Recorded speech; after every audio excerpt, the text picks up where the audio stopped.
Welcome to Digication Scholars Conversations. I'm your host, Kelly Driscoll.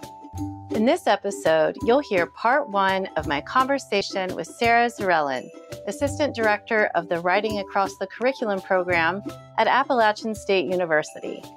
More links and information about today's conversation can be found on Digication's Twitter, Facebook, and Instagram. Full episodes of Digication Scholars Conversations can be found on YouTube or your favorite podcast app. Welcome to Digication Scholars Conversations. I'm your host, Kelly Driscoll, and I am so excited today to introduce Sarah Zurhellen. Sarah Zurhellen is the Assistant Director of the Writing Across the Curriculum at Appalachian State University. How did I do, Sarah?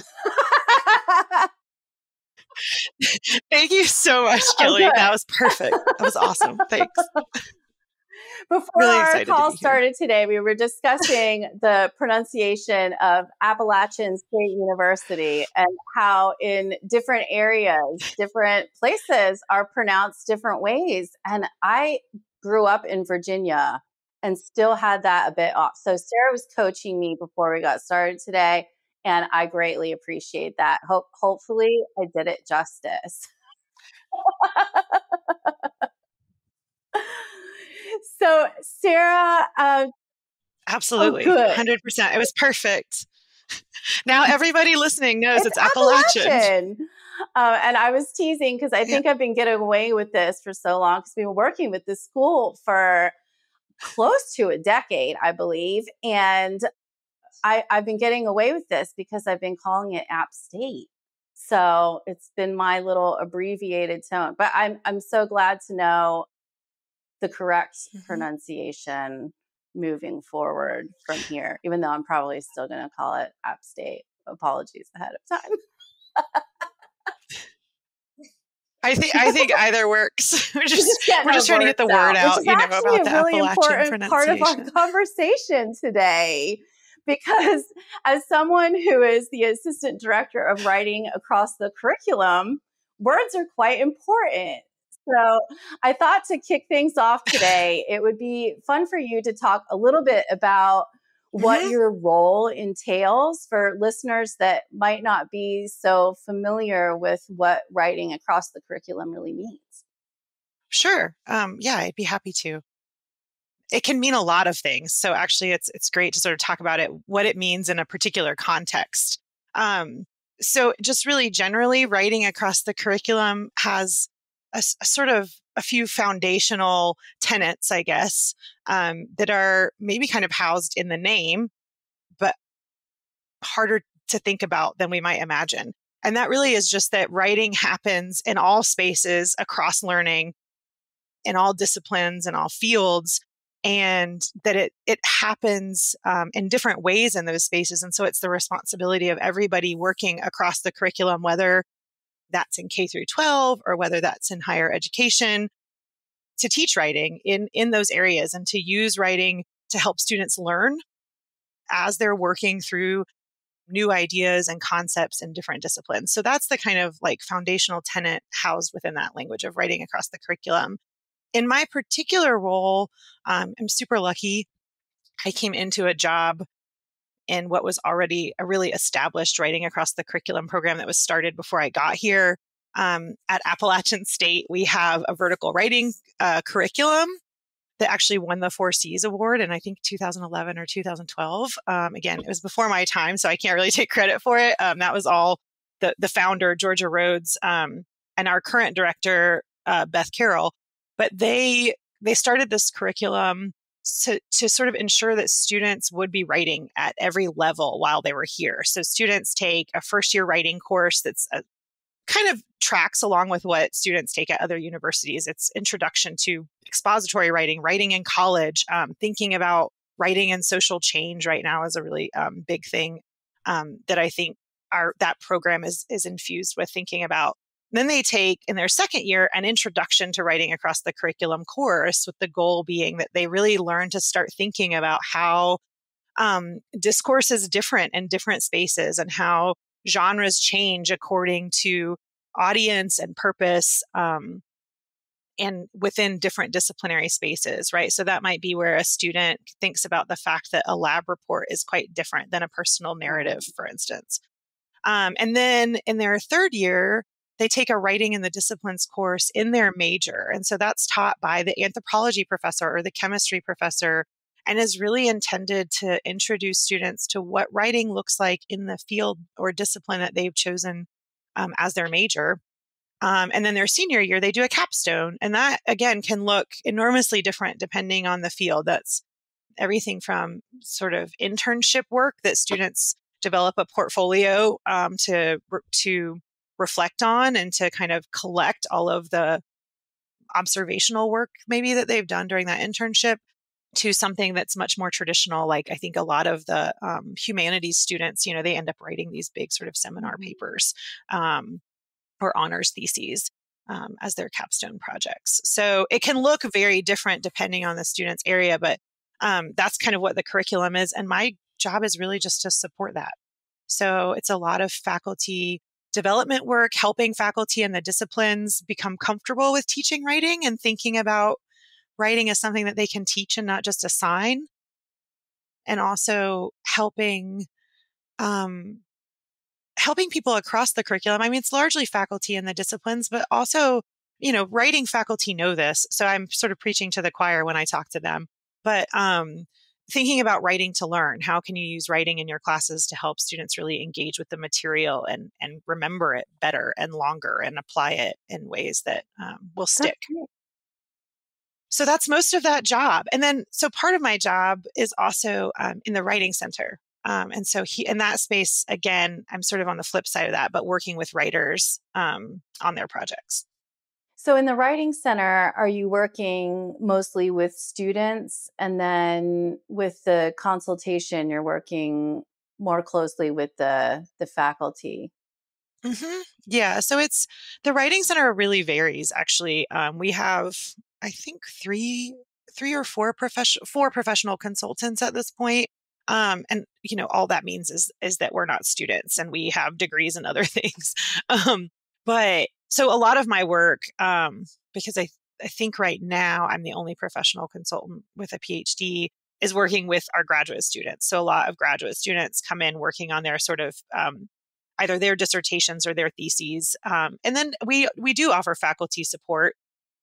Obviously, we work with fewer faculty than students, but a lot of my work in the Writing Center is with kind of more advanced writing, which is nice, but I also occasionally get to work with undergraduate students on their early projects. And that's really fun and rewarding because you get to sort of see students who think that they're coming to the Writing Center because they need some sort of remedial assistance realize that actually it's great practice for them to start to learn how to read their own writing more carefully. And you get to see that growth and confidence, which is cool. And I thought it was interesting to see through your role in writing across the curriculum, the just wide variety of disciplines that you're supporting.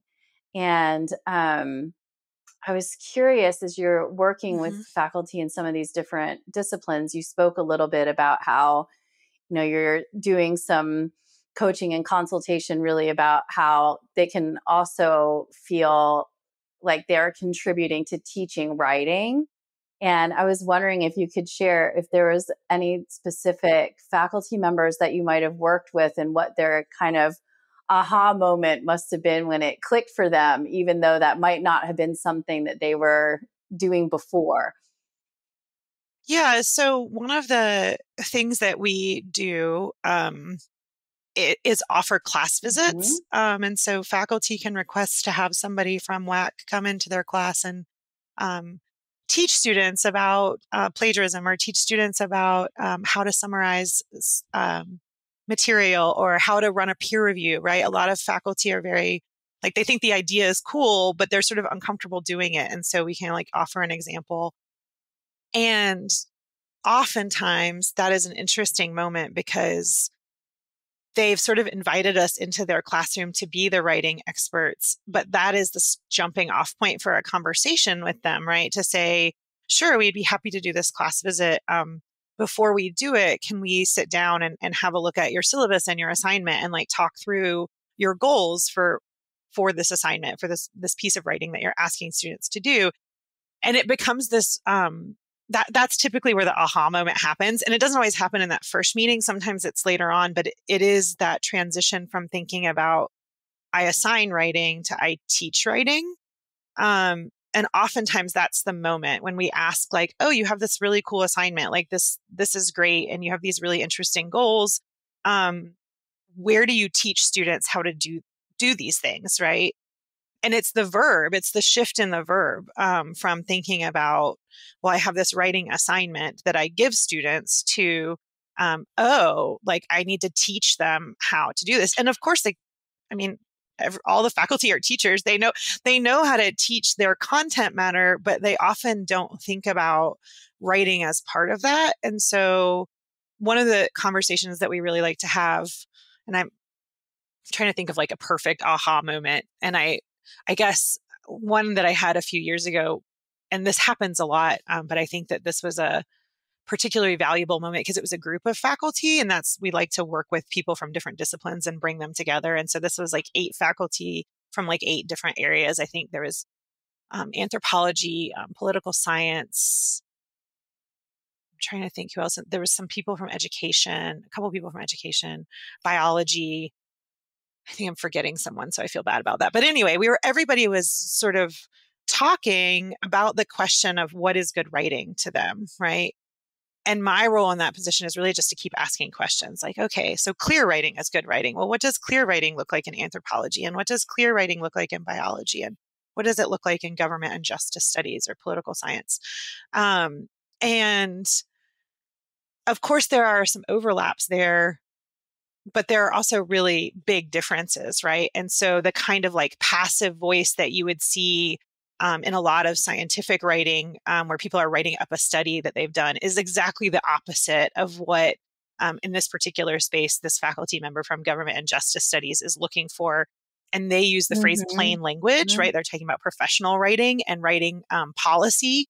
And so they want it to be very active and very engaged. And so they had this moment of suddenly seeing like, oh, when I tell my students, I want them to analyze this concept, right? And its application in this space and write a policy brief about it.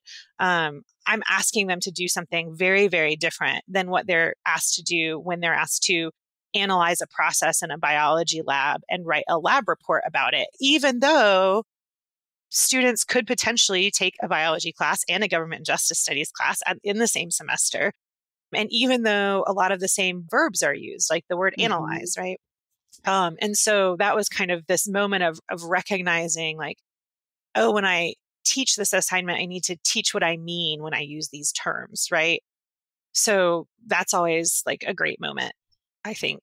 And then it's, when you get to follow up at the end of the semester and be like, so how, what was the result? Like, what did you get from students that made you see what was valuable and how you changed the way you were approaching? Yeah. Can writing? you think of a particular example that someone brought to you about how the writing of the students may have improved or evolved as a result of some of the changes that they made? Yeah, I think, so really interesting. I was working with somebody from anthropology last year, and we had this really cool, I was very excited about it. Our institutional research office gave us a grant to pay a few faculty to participate in what we were calling an inclusive writing assessment working group. And it was just a few faculty, and we met once a month and talked through, we did some reading together and just some chatting about like, what does it mean to assess writing inclusively in your different spaces? And faculty brought different assignments that they were interested in editing or revising in some way and shared them with each other. And we kind of worked through those. And there was one faculty member who was like already on board with this idea of using writing to learn and kind of having his students, that it was in anthropology. And so he wanted them to really get into this assignment and explore these ideas and not obsess too much over, their grammar and their punctuation. And he was like, I don't feel like I'm good at those things. So those aren't things that I want to mark when I'm teaching. I feel like that's like, I always have to get support with that level of proofreading when I'm working on my own publications. So That's just not something I really want to focus on in my class.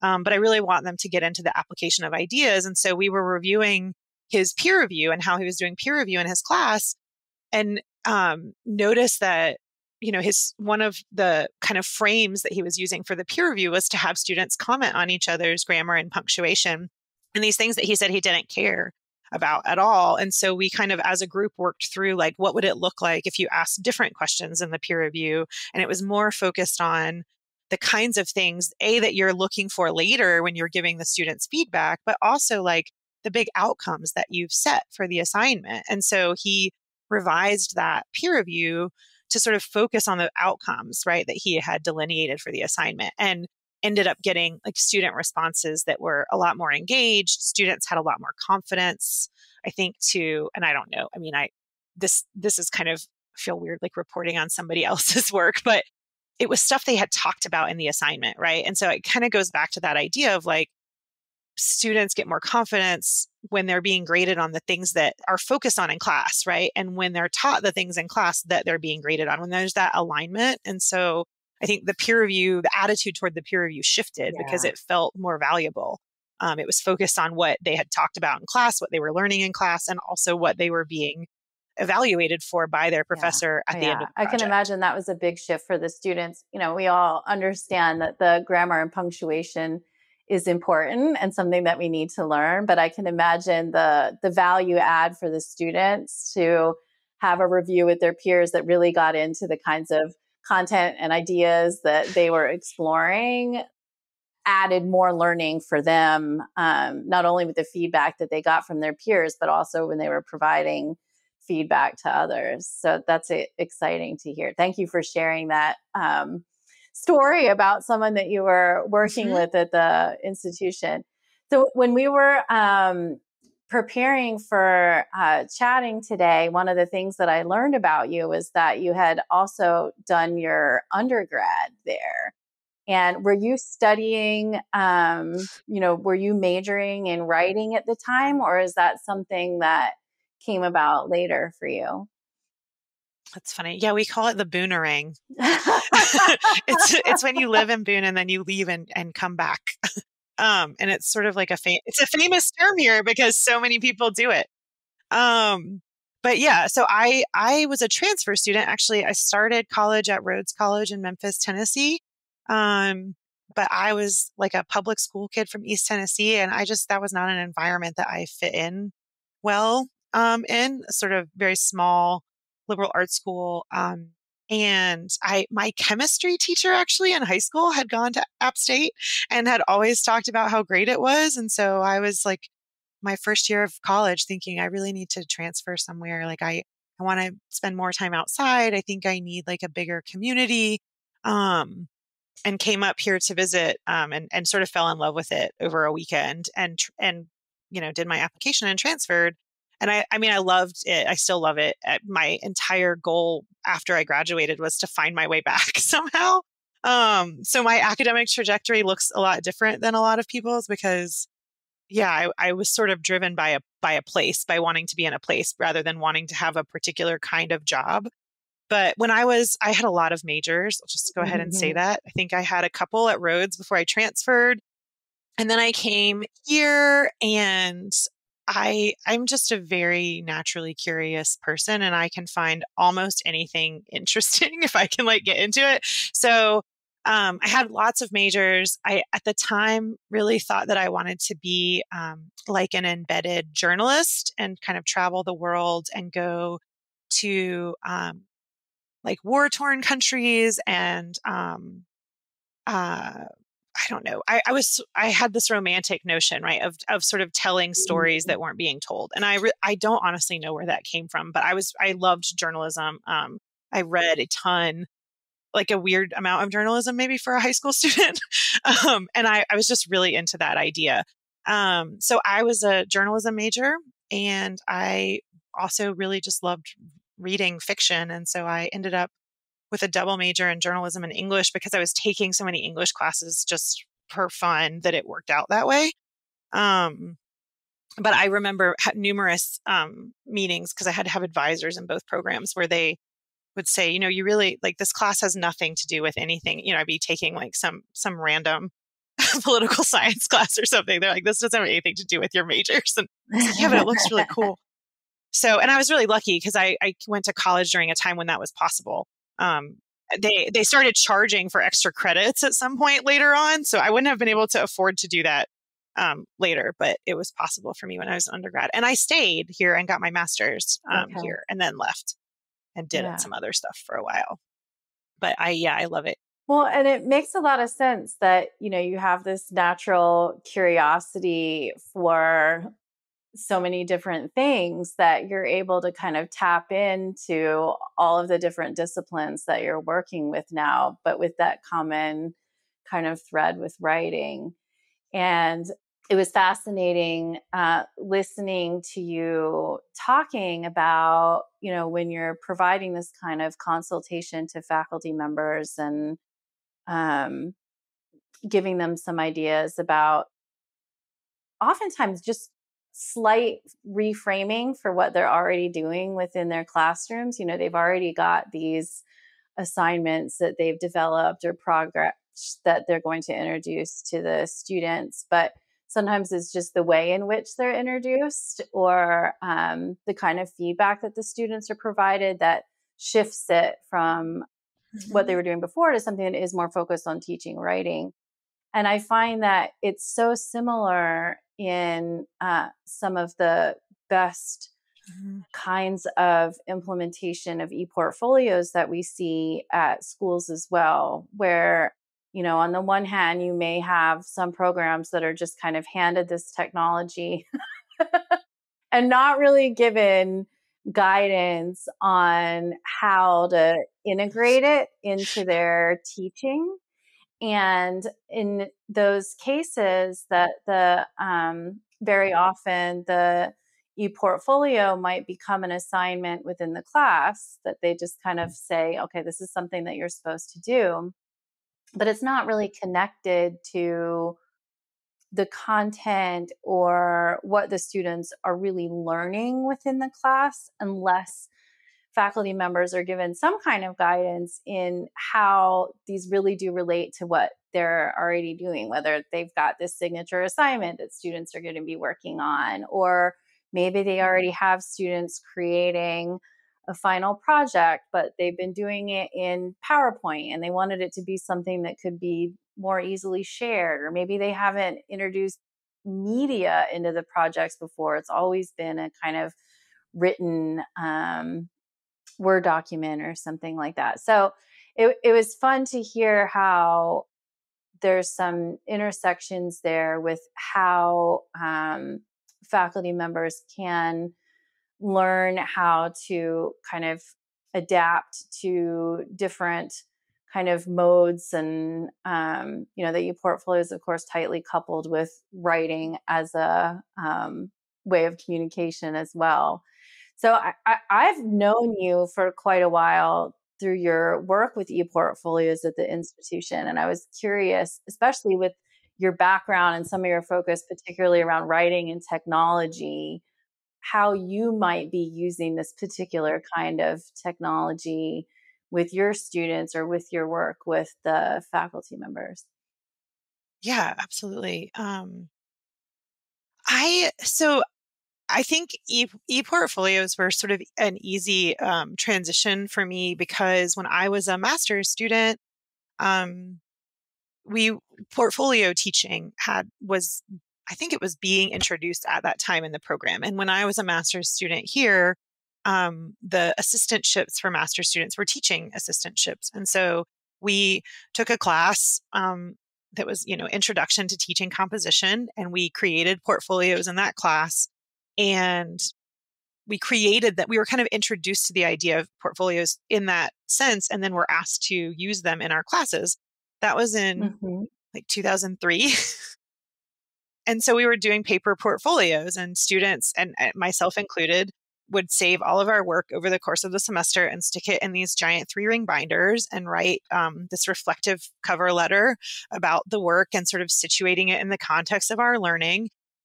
And I remember, like, you could walk through the hallways of Sanford, which is where the English department's housed, at the end of the semester and you would just see giant boxes, right? People would bring in moving boxes for students to dump their portfolios in. And then you would see all the faculty like carrying these giant boxes out to their cars to take home and grade the portfolios. So that was my experience. And I loved them then. And I loved them so much that actually when I started my PhD program, the first semester I was there, I wrote cover letters to all of my seminar papers and then didn't understand why my professors were like, why did you write us this 4-page letter about the work that you did for this paper? Like, we're going to read it on our own. And I was like, oh, I just really wanted you to know what I was thinking, like what I think I did well and what I have questions about. And, I just really, I was very naive. But in a good way, I think, because I was introduced, at least to me, in what felt like very early on, the idea that like learning is a process and that you don't need to be embarrassed by what you don't know, but like develop skills to identify it, right? And that is actually really valuable. And to me, that's what portfolios are really, really good for. And so I was back actually at Appalachian in 2014. And the director of composition at the time, Kim Gunter, said, we're going all in on ePortfolios, right? Like, we're going to do ePortfolios. And I was like, okay, I'm in. Like, that sounds great. It's a portfolio, except you can do more stuff with it, right? It can be multimodal, because students were doing multimodal projects, but they had no way to sort of celebrate those at the end of the semester or to like contextualize them within their learning, because they didn't fit into a paper portfolio. And so, I mean, it was easy to sell me on the idea. I also really loved the fact that you could situate reflection in different spaces and that it no longer had to be, I think it's still very effective, but it no longer had to be this one reflective piece encompassing everything, right? It could be spaced throughout, and focused on different things depending on the student's interest. So I really loved that. And from the technology side of things, and this maybe goes back to like the curiosity, again, this was just out of curiosity, like mostly curiosity. When I was at the University of Missouri, which is where I did my PhD work, I had an office mate my first year there. You're just getting ready, you're just getting to know people and getting to know the program. And he was responsible for maintaining the department's website. And he was also in the military, and he got called up to go to Afghanistan. And so he was leaving, and we were office mates, right? So we would chat a lot about the like website work that he was doing. And I got really into the idea of like programming for the web. And the university, I never looked into how or why, or maybe this was common at the time, I don't know, but everybody had their own online space, right? That they could go build in and play on the university servers at the time. I guess that was like still affordable before everything blew up. And they offered free classes in HTML and PHP. And so I started taking them just for fun on the side, because I was like, oh, this is really cool. And then he had to leave, and he had just rebuilt this whole site in PHP. And if you've ever built anything in PHP, when you first do it, it breaks all the time, because you don't get it all right. And so I was, sort of like playing a fix-it role for like a year, because you can't just like email the guy in Afghanistan when he's at work and be like, hey, could you tell me why you did it this way and how I could fix this? There was a lot of like learn by doing and breaking things and getting things wrong and just really figuring it out. And so that was like I guess my introduction to like technological play and like really playing with digital spaces. And I guess luckily, people in the department were really patient with me and didn't mind if sometimes the website didn't work properly. But I sort of brought that with me when I came back here.